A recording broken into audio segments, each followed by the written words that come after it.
Ya pemirsa, Presiden Amerika Serikat Donald Trump kembali mengapresiasi dan menyampaikan pujian kepada Presiden Prabowo Subianto atas semangat dan juga perannya untuk kemudian bisa memperjuangkan perdamaian di kawasan Timur Tengah. Tapi apa kemudian makna dari pujian Presiden Donald Trump ini kepada Presiden Prabowo? Malam hari ini kita akan membahasnya bersama dengan sejumlah narasumber yang sudah bergabung di Apa Kabar Indonesia malam hari ini. Lengkap formasinya ada Pak Luigi Pralangga, tenaga ahli Made dari Kantor Staf Presiden Republik Indonesia. Selamat malam Pak Luigi. Selamat malam. Apa kabar, sehat ya Pak? Alhamdulillah sehat. Alhamdulillah sehat. Dan juga bergabung bersama kita pengamat politik kita dari Universitas Indonesia ada Kang Cecep Hidayat. Selamat malam Kang Cecep. Selamat malam. Sehat ya Kang? Alhamdulillah. Alhamdulillah. Dan juga bergabung bersama kita ini ada pengamat dari Hukum Internasional Universitas Tarumanegara, Prof. Aryawan Gunadi. Prof. Aryawan apa kabar? Selamat malam Mbak Ken. Selamat malam. Sehat juga ya Prof? Salam sehat selalu. Salam sehat selalu. Oke, Pak Luigi, bagaimana kemudian Indonesia memaknai apresiasi pujian yang disampaikan oleh Presiden Donald Trump? Tidak hanya sekali saja, berkali-kali nampaknya di forum-forum internasional. Betul sekali. Jadi ini adalah satu bentuk bukti nyata dari prestasi Presiden Prabowo yang sudah banyak sekali mengusung agenda-agenda penting, baik untuk kepentingan nasional Indonesia juga agenda global. Seperti yang kita pahami, itu signifikannya kelihatan pada saat undangan United Nations General Assembly, ya, lalu pertemuan Gaza Peace Accord, dan yang terakhir KTT ASEAN. Nah, dari sinilah kita bisa melihat bahwa konsistensi dari Bapak Presiden itu benar-benar terbukti dan terus mengedepankan selain kepentingan nasional, juga agenda besar global dunia. Oke, jadi ini sebagai suatu bukti kinerja Presiden Prabowo begitu ya. Betul. Oke, kalau Prof. Aryawan sendiri melihatnya seperti apa kedudukan Indonesia dan juga Amerika sampai Presiden Donald Trump berkali-kali menyampaikan apresiasi, Prof. Kenapa ini, Prof? Iya, memang ini tadi kan disebutkan, jadi ada ketiga kalinya Trump ini kan memuji Prabowo. Yang pertama adalah tadi di UNGA, kalau nggak salah beberapa bulan lalu. Yang kedua adalah di KTT Gaza, ya kan. Yang ketiga adalah yang kemarin di KTT ASEAN. Ya. Artinya begitu penting, Trump itu pasti melihat pentingnya ASEAN, khususnya Indonesia untuk Amerika Serikat. Kita tahu bahwa dinamika hubungan antara Indonesia dengan Amerika Serikat itu kan ups and down lah katakanlah. Yaitu pertama dengan apalagi ketika waktu kita memutuskan kita bergabung kepada BRICS. Dan yang menjadi menarik adalah Presiden baru saja menerima Presiden Brasil, Presiden Lula. Di mana kalau kita lihat bahwa kemitraan kita dengan Brasil pun semakin kuat. Apalagi ditopang dengan kemitraan dengan Afrika Selatan nantinya. Artinya BRICS ini akan menjadi satu kekuatan. Tetapi Presiden itu memang, tadi menyambung Pak Luigi juga, artinya memang memiliki komitmen untuk menjalankan politik luar negeri bebas aktif yang sangat baik menurut saya. Kenapa? Karena memang membangun kemitraan dengan Amerika Serikat menjadi sesuatu hal yang penting. Makanya Pak Prabowo tetap mendukung apapun kemitraan yang strategis antara Indonesia dengan Amerika Serikat. Nah, salah satu contohnya adalah dengan beberapa pertemuan di KTT-KTT yang pada akhirnya mendapatkan pujian-pujian dari Trump kepada Presiden Prabowo. Kang Cecep, kalau secara politik, kita bicara juga politik luar negeri Indonesia, melihat kedekatan antara Presiden Donald Trump dengan Presiden Prabowo ini seperti apa, Kang? Ya, jadi dalam konteks politik luar negeri dan juga komunikasi politik, ya, ada beberapa hal yang bisa disikapi, ya, yang bisa dimaknai dari model komunikasi politik yang dibangun oleh Presiden Prabowo. Pertama, Prabowo mengetahui bahwa Indonesia punya posisi yang strategis. Kenapa demikian? Tadi ya dalam konteks hubungan politik luar negeri yang bebas aktif ini dikontekstualisasi oleh Presiden Prabowo dalam konteks yang lebih modern tentu saja. Bagaimana Indonesia itu aktif ya dalam sejak beliau dilantik sampai dengan sekarang setahun sudah ajang sana ke banyak negara. Kunjungan kerjanya padat nampaknya Presiden itu yang pertama ya. Kemudian bagaimana kemudian dirinya aktif ya menjalin hubungan dengan para pemimpin besar, bukan cuma Trump tapi juga Xi Jinping misalnya, kemudian Putin misalnya, Lula dan seterusnya. Ini kan tokoh-tokoh besar dunia dan di sana kemudian Prabowo mengimplementasikan politik yang aktif dan juga bebas. Dia bebas membangun kemitraan strategis dengan mana saja. Itu yang pertama. Kemudian yang kedua dalam konteks selain politik bebas aktif ya, tentu Presiden Prabowo ketika mengadopsi politik luar negeri, dirinya berpatokan pada national interest, kepentingan nasional. Kepentingan nasional bagaimana? Tentu saja kepentingan nasional yang seperti tercantum dalam pembukaan UUD 45. ya bagaimana dirinya juga membangun kemitraan strategis, ya menciptakan suasana perdamaian di kawasan, kemudian membangun mitra strategis dengan kekuatan-kekuatan atau negara multilateral, kemudian juga tentu dalam konteks kemerdekaan ya buat seluruh bangsa di dunia. Dalam ini semua dampaknya apa? Dirinya membangun ya komunikasi dengan banyak pemimpin besar dunia, sehingga saya kira ya Presiden Trump juga punya kepentingan di Indonesia, sehingga ketika ketika kasus sebelumnya ya, ketika Prabowo ke RRT, kemudian ada relasi juga dengan Trump, kemudian kemarin ketemu dengan Lula ya, kemudian juga ada interaksi lagi. Di sini bagaimana bandul Indonesia diperhatikan gitu oleh pemimpin besar dunia yang lain. Oke, Kang Cecep. Kalau bicara soal agenda, kantor staf presiden kayak yang paling tahu bagaimana agenda Presiden Prabowo ini sudah kesana kemari padat sekali nampaknya agenda presiden untuk kemudian betul-betul memanfaatkan networking di kancah internasionalnya. Ini menjadi agenda prioritas dari Presiden Prabowo khususnya kepada Donald Trump. Apa kira-kira pesan yang ingin disampaikan Pak Luigi? Ada beberapa. Salah satunya adalah secara historis Indonesia memang bermitra dengan Amerika Serikat sejak lama. Dan saya melihat Presiden Prabowo mengkapitalisasi hubungan baik ini dan akan terus dibawa ke arah yang jauh lebih strategis dan berkesinambungan. Tentunya sama-sama mengedepankan kepentingan nasional masing-masing dua negara. Dan apa yang menjadi kedekatan yang seperti kita bisa lihat bersama itu adalah sebuah koherensi dari kedekatan pribadi kedua tokoh ya, dan juga agenda-agenda besar nasional serta kondisi global yang memerlukan kontribusi masing-masing pemimpin besar dua negara ini. Dan disitulah Bapak Presiden terus mengedepankan agenda-agenda penting yang memang dari pertemuan satu atau dari forum satu dan ke selanjutnya memajukan kepentingan Indonesia seperti isu Palestina, perdagangan yang berimbang, ya, lalu beberapa agenda yang lainnya. Dan inilah yang akan terus dibawa oleh Presiden Prabowo berinteraksi dengan semua pemimpin besar bangsa lainnya. Oke, Prof, sejauh mana sih kedekatan antara Presiden Prabowo Subianto, kali ini kita bicara dengan Presiden Donald Trump ya, tapi juga bersama dengan pemimpin negara lainnya tentunya, untuk bisa dioptimalisasi atau tadi menurut Pak Luigi bahasanya dikapitalisasi, sehingga kepentingan Indonesia ini juga menjadi prioritas gitu. Iya. Artinya kan berbekal pengalaman Indonesia pernah jadi presidensi G20, pernah jadi chair of ASEAN. Artinya ini adalah salah satu modal yang penting sejak pemerintahan yang sebelumnya dilanjutkan dengan Presiden Prabowo yang tadi menurut Pak Luigi juga memang aktif dalam melakukan diplomasi internasional. Artinya peran Presiden menjadi bridge builder dalam penanganan konflik.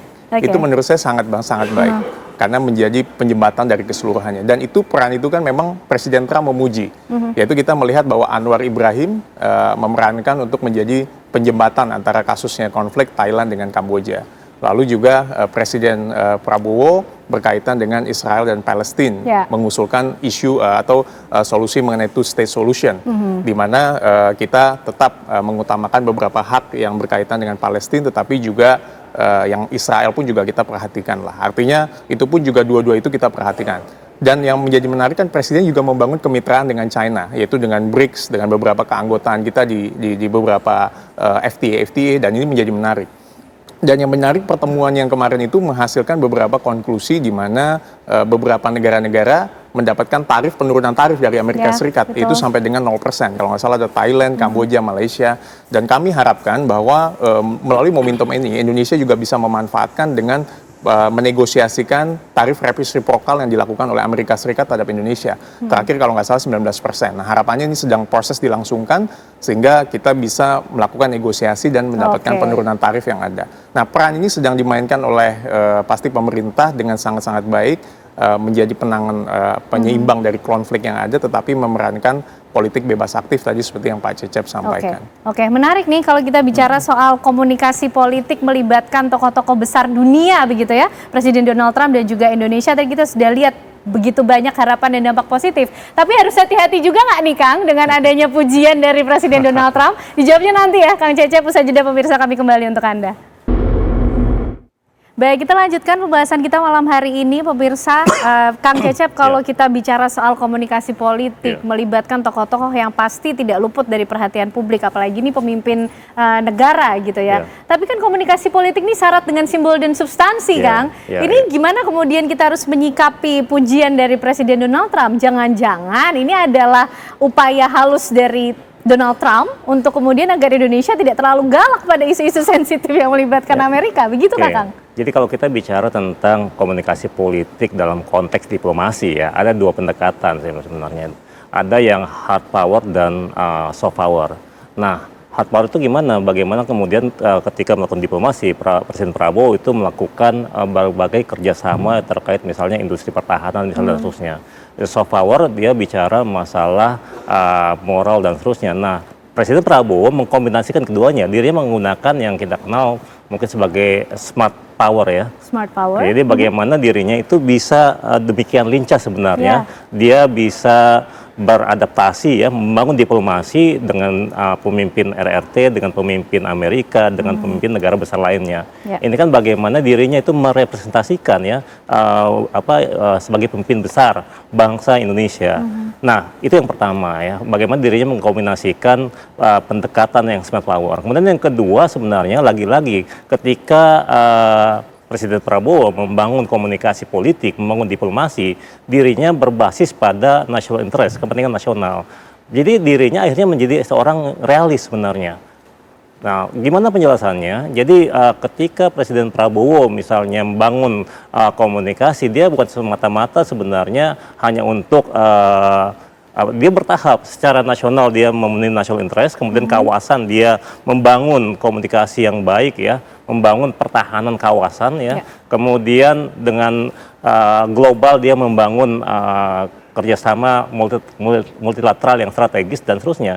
Jadi harapnya dengan realis ini membawa keuntungan besar buat Indonesia. Dirinya berkomunikasi dengan banyak pemimpin besar negara lainnya. Kemudian secara konstruktivis sebenarnya kita bisa lihat dirinya itu bisa menjadi representasi pemimpin negara Muslim terbesar yang amat demokratis saat ini.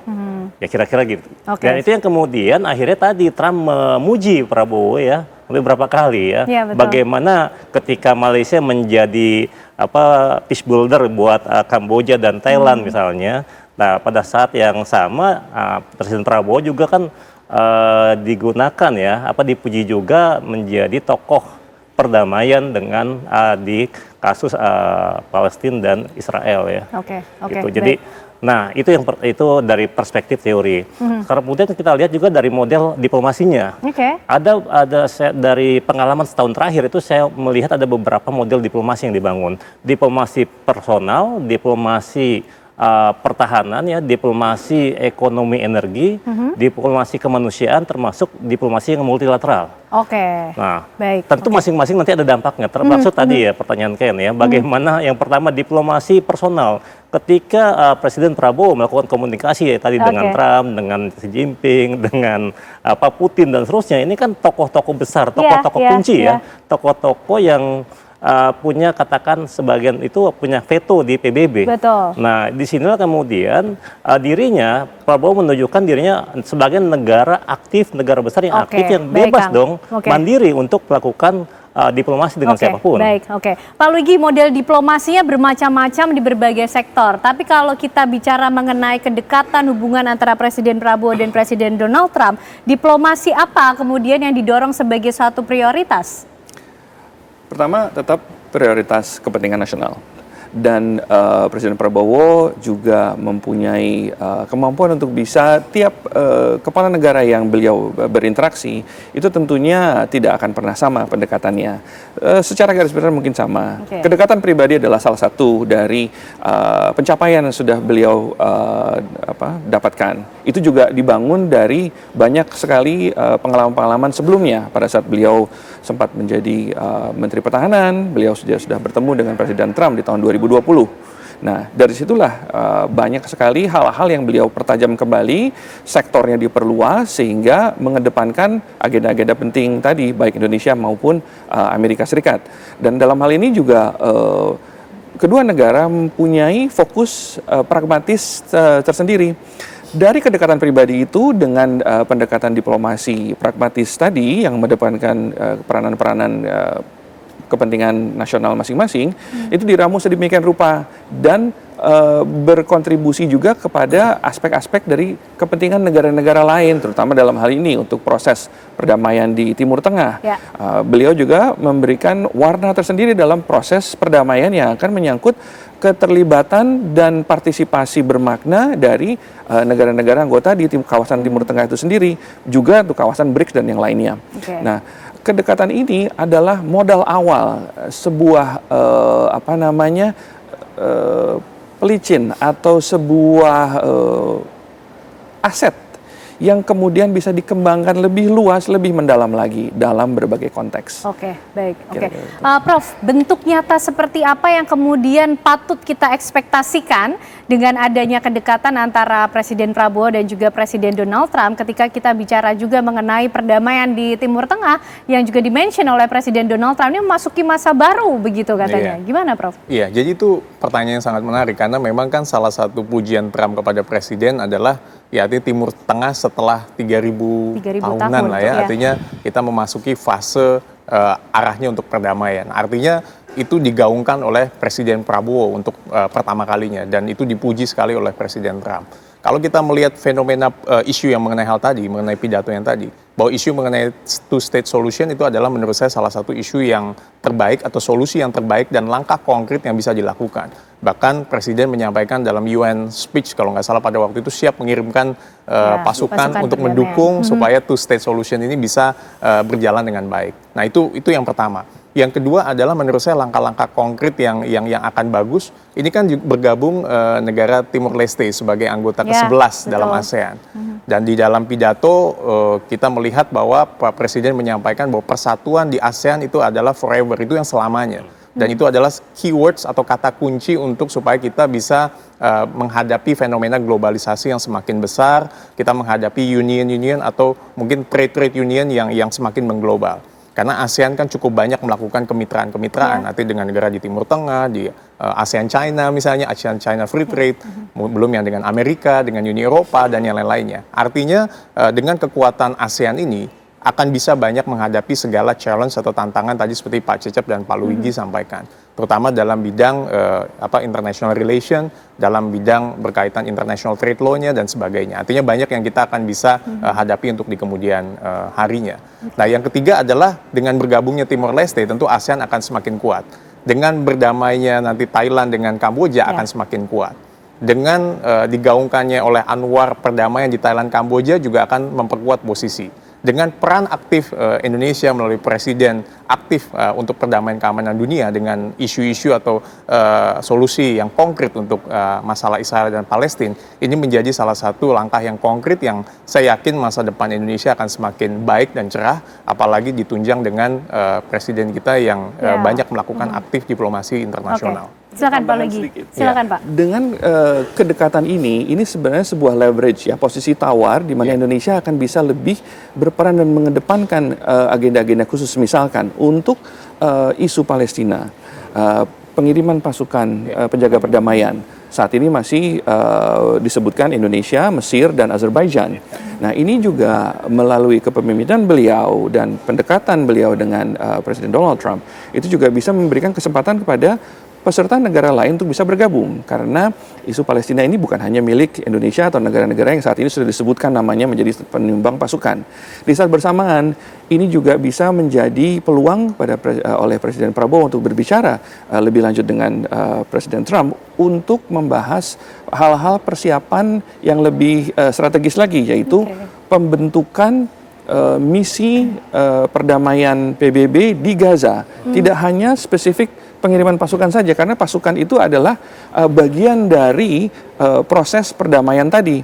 Nah, inilah yang penting untuk dibahas dan akan menjadi agenda besar yang bisa menggunakan kedekatan beliau tadi.